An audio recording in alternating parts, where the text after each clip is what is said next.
Nah, kita ketemu lagi dengan Mongol di sharing firman. Hari ini kita akan ngebahas tentang yang namanya doa.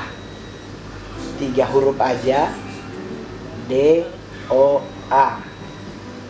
Tapi 3 huruf ini menjadi salah satu solusi yang paling luar biasa dalam hidup setiap orang Kristen maupun orang beragama yang lain. Karena hidup tanpa doa bagaikan makan tanpa garam. Jadi manis tidaknya sebuah makanan ditentukan oleh unsur namanya garam. Unsur apa elemen ya, lah pokoknya lu mau masak kalau nggak ada garam nggak terlalu maknyos, ya kan?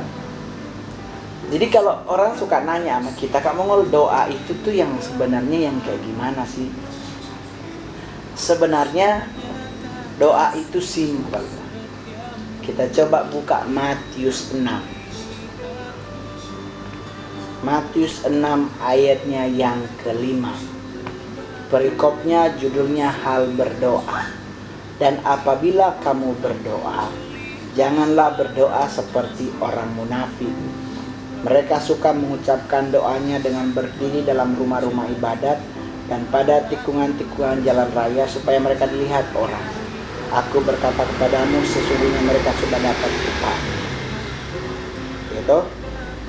Terus Tuhan bilang lagi di ayat 6-nya, tetapi jika engkau berdoa, masuklah ke dalam kamarmu, tutuplah pintu dan berdoalah kepada Bapamu yang ada di tempat tersembunyi, maka Bapamu yang melihat yang tersembunyi akan membalasnya kepadamu. Jadi ingat baik-baik, berdoa itu jangan seperti orang yang munafik. Berdoa itu nggak harus kita ucapkan bertele-tele. Berdoa itu nggak harus dibuat sedemikian puitis dan reklamasinya sebuah doa. Doa itu timbulnya dari hati, gitu. Jadi kalau lu mau berdoa, ya udah santai aja doanya, nggak ada terima kasih Bang, satat, nggak usah. Dengan bahasa sederhana pun Tuhan akan tahu apa jeritan hatimu. Karena di Alkitab bilang sebelum engkau kasih tahu pun Tuhan udah tahu apa yang terjadi dalam hidupmu. Tapi kenapa Tuhan selalu bilang berdoa? Karena Tuhan butuh kita ngaku. Tuhan butuh kita jujur. Tuhan, aku lagi ngadepin masalah ini, berikan aku jalan keluar yang terbaik. Tuhan tahu masalahmu. Samalah kita dengan kita meminta HP ke papa, ke orang tua kita tuh. Sebagai anak yang baik kan ngomong, "Pak, beliin adik HP dong." Ya toh, pasti ayahmu akan beliin. Tapi kalau lu cuman senyum, "Lu kenapa deh?" Ya nggak akan pernah tahu apa yang menjadi kebutuhanmu. Jadi yang namanya doa adalah antara kita dengan Tuhan.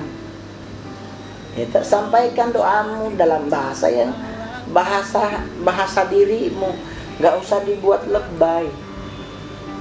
Karena Tuhan melihat hatimu, jeritan hatimu yang lebih Tuhan lihat. Oleh sebab itu tidak semua doa Tuhan jawab. Tuhan akan menjawab doa yang menurut Tuhan itu memang harus dijawab. Tapi kadang juga kita berdoa dengan kedagingan, meminta sesuatu yang belum tentu kita bisa mengatasinya. Ya toh, lu berdoa sama Tuhan minta mobil Mercy. Ya kalau lu kemampuannya masih pakai motor, ya udah jangan dipaksa harus punya Mercy. Karena tidak gampang. Jadi lu mau berdoa kepada Tuhan, doa dengan ketulusan hati. Tuhan, aku lagi sementara ini Tuhan, aku minta Tuhan bantu aku tetap berdiri, bantu aku untuk menjadi pribadi yang lebih baik setiap hari. Doa yang seperti itu yang Tuhan pasti akan dengar dan Tuhan akan jawab. Jawaban Tuhan atas setiap doa kita kan gampang.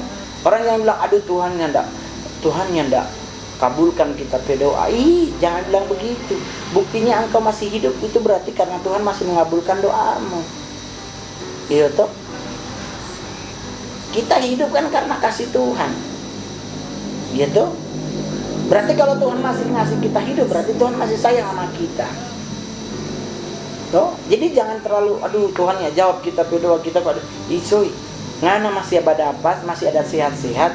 Itu bagian dari doa yang Tuhan jawab. Jadi syukuri, tidak usah terlalu lebay mintanya. Ya tuh Tuhan kita minta auto ini dan Tuhan kita kok begini-begini. Saya anak beli auto Fortuner. Bagaimana mau isi Pertamax setiap hari? Gitu. Jadi jangan memaksakan sesuatu seperti maunya kita. Oleh sebab itu dalam doa Bapa kami kalimatnya, biarkanlah kehendakmu yang jadi, bukan kehendakku yang jadi. Itu adalah salah satu hal yang paling luar biasa, karena berarti kita menyerahkan Tuhan mengambil alih semua jawaban dalam doa kita. Lu boleh meminta gedung, lu boleh meminta rumah, lu mau bilang minta mobil Mercy, lu boleh minta mobil-mobil sport yang lain. Yaitu lu boleh meminta ini, tetapi tetap ingat, tetapi kehendakmu lah yang jadi, bukan kehendakku yang jadi. Jadi semua apa yang lu minta tetap kembali lagi, itu udah wilayahnya Tuhan. Jadi buat teman-teman, lu mau doa, mau tutup mata, mau buka mata, terserah. Selama engkau berdoa dengan hatimu dan engkau ucapkan dengan mulutmu, itu adalah bagian dari doa. Doa adalah kita menaikkan, kita menyampaikan sesuatu hal yang bernada positif, yang membangun kita juga, membuat kita tetap berdiri, bukan sumpah serapah. Kalau Anda sumpah serapah di saat berdoa, berarti Anda bukan berdoa, tetapi Anda melakukan yang namanya memaki. Tidak bisa. Doa yang tidak benar aja tidak dijawab Tuhan, apalagi makian, hukumannya akan lebih parah lagi. Jadi buat teman-teman, di saat Anda lagi terpuruk, lagi stres, lagi mumet, Anda mau cari teman, saatnya lah Anda cari Tuhan. Berdoa. Terus doa Anda nggak usah dikasih lihat ke orang-orang. Yaitu Anda mau berpuasa, silakan juga, nggak ada larangan. Hanya ingat baik-baik, segala sesuatu ada hukumnya, ada namanya hukum sebab akibat. Anda berdoa puasa buat apa? Oh Kak, kita pingin ini, pingin itu, boleh. Tetapi doa puasa yang Tuhan kehendaki yang seperti apa?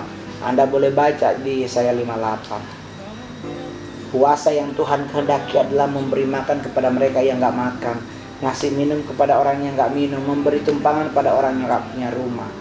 Itu puasa yang dikehendaki. Jadi doa yang tidak dilakukan dengan munafik, mencari pamrih, dan puasa yang motivasinya sempurna, maka kita akan melihat jawaban doa dalam hidup kita. Lu mau tutup mata boleh, lu mau buka mata boleh, lu mau tutup satu buka satu juga boleh. Hakikat doa yang sebenarnya adalah bicara engkau dengan Tuhanmu, bukan dengan sesamamu. Solusinya Alkitab bilang Matius 6 tadi bilang, masuklah ke kamarmu, kuncilah pintu.